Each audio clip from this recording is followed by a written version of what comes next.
שלום, אנחנו מצטרפים שוב ליום הקרבות השני בגרנד פרי דיסלדורף, התאריך 19 לפברואר 2012. בתמונה אתם רואים את דרוויש רמדאן, והוא מתכונן לעלות לקרב רבע הגמר במשקל עד 100 קילוגרם מול אריק זאבי.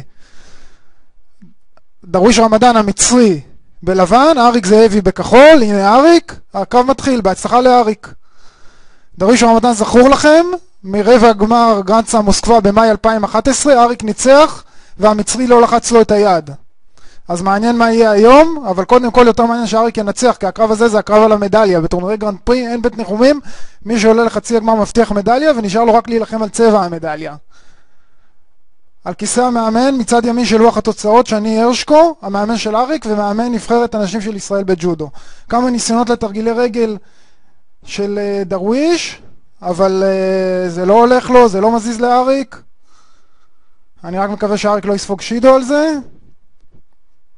והשופטים לא מחליטים להעניש אותו. זה היה על גבול שטח המזרן, ועכשיו השופט מרגיע את המאמן המצרי. המאמן המצרי מקבל אזהרה. קדימה אריק. 50 שניות של קרב חלפו. המצרי כל הזמן מנסה ללכת לתרגיל רגל. אולי אוצ'ימטה, אני חושב שהוא חזק באוצ'ימטה. אבל אריק לא מתרגש, מחכה בסבלנות להזדמנות שלו. אבל הוא צריך להיזהר אריק מלהיות פסיבי, כן? ואריק מקבל שידו ראשון על תנוחה הגנתית, שידו שני יוביל לניקוד של יוקו לטובת המצרי. אריק צריך להיזהר מזה. את הקרב הקודם שלו הוא ניצח קרב טקטי מזהיר בעונשים, 3 עונשים הוא סחט מהיריב שלו וקיבל עליהם ווזרי וניצח בתום 5 דקות. את הקרב הראשון היה קרב התקפי מצוין, 4 מהלכים, באחד הוא הוציא שידו מהיריב ובשלושה אחרים הוא הוציא ניקוד, פעמיים יוקו ופעם אחת טיפון. וקדימה אריק, להתעורר. בינתיים אריק קצת פסיבי, וזה לא טוב כשיש שידו לחובתו. המצרי מנסה לתרגילי רגל, עכשיו ניסיון קטן של אריק, וניסיון מהצד של המצרי, אבל הם לא מתרגשים, אריק צריך להיזהר מהפסיביות הזאת. ניסיון של אריק, אבל הוא לא צריך להשלים אותו, ועכשיו יפון סאונגה, אבל זה לא, אריק לא צריך להשלים את זה, והוא מתגונן בקרקע.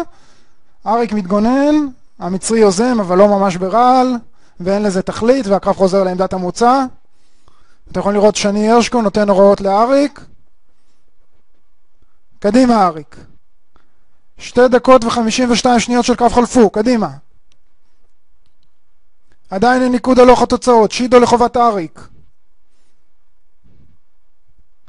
ניסיון לאוצ'ימטה של המצרי, אבל זה לא ממש רציני, אבל הוא גם דוחף את אריק החוצה, אני מקווה שזה לא יוביל לשידו נוסף.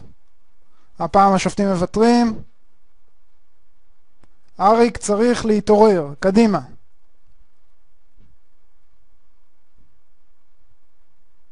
לא קל לאריק מול המצרי. המצרי מדורג 10 בעולם, אריק מדורג 11 בעולם.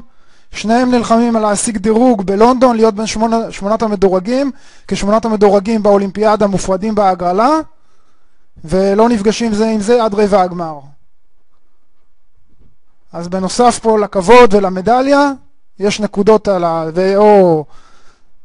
זה היה טוב, אבל לא מוביל לניקוד.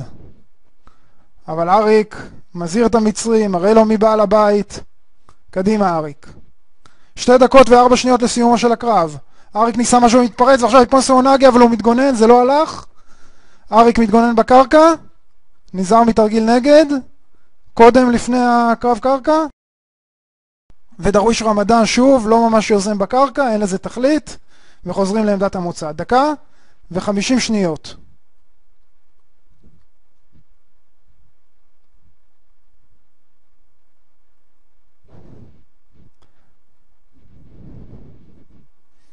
צעדי רדיפה המפורסמים של אריק.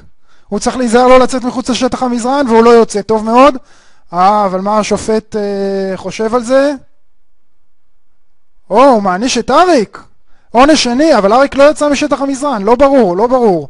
עונש שני לאריק, וזה יוקו למצרי. 1:24 לסוף, אריק צריך לחפש תרגיל בשביל להשוות את הקרב. למצרי אין עונשים, אריק צריך להוציא 2 עונשים בשביל להשוות או לעשות תרגיל.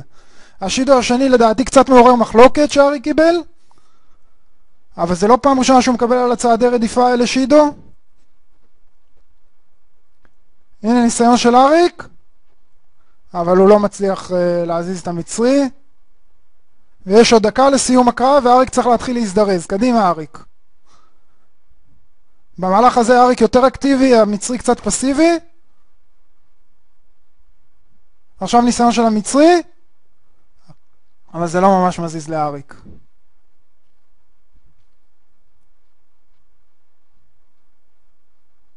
בזכות ההתקפה הקטנה הזאת של המצרי בסוף המהלך הוא לא קיבל שידו עכשיו אני חושב. 38 שניות, אריק יצטרך תרגיל, הוא לא יצליח להוציא 2 שידו מהמצרי. הוא חייב תרגיל בשביל להשוות או להפוך את הקרב. קדימה אריק. איזה תרגיל הקרבה של אריק, אבל הוא לא מצליח להפוך את המצרי.